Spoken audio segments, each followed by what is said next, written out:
sakykit, kaip atrodo, vadovo eilinė darbo diena? Ką jūs paprastai veikiate, kokios jūsų, pareigos yra?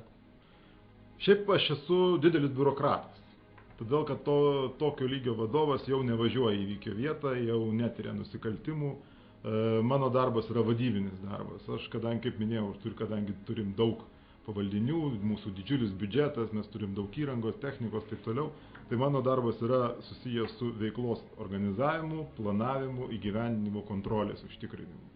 O tai aš esu tas, kuris įkyriai reikalauja vykdyti planus tam tikrus, vykdyti priemonės, taip toliau ir panašiai. O sakykit, kas šiais laikais apskritai galėtų būti policijos pareigūnų? Ar bet kuris vaikinas, mergina, kuris užsinorėtų juo tapti, galėtų ir būti?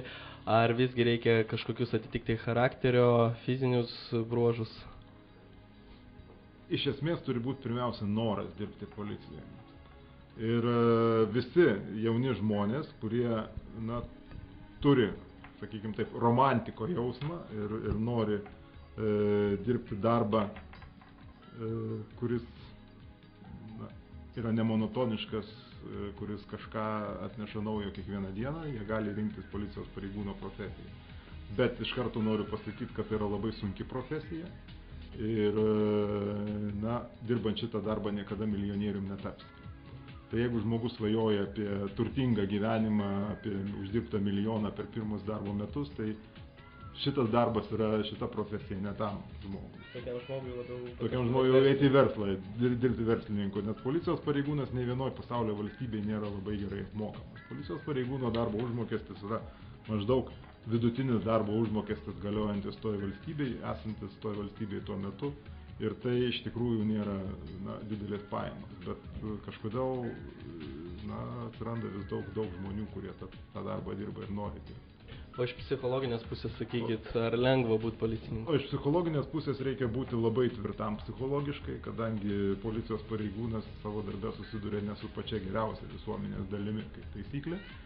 Ir labai reikia būti tvirtam, stipriam psichologiškai ir būti pasiruošus, nes policijos darbe labai dažnai policininko, ypač patrulio arba to, kas dirba su nusikaltimų tyrimu, tai tie pareigūnai, kurie dirba gatvėje, jie susiduria iš tikrųjų labai su daug negatyvių reiškinių, su daug, sakykime,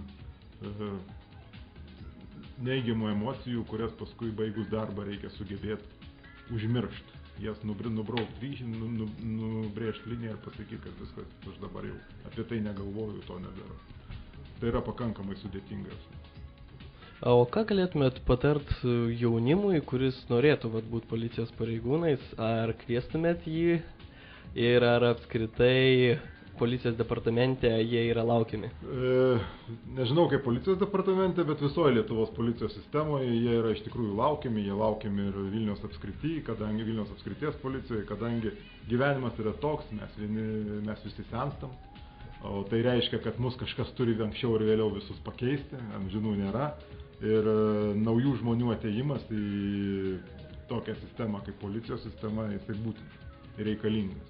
Ir kuo daugiau jaunų žmonių, kuo daugiau iniciatyvių žmonių, su naujom mintim, naujom idėjom, tuo geriau pačiai įstaigai ir organizacijai.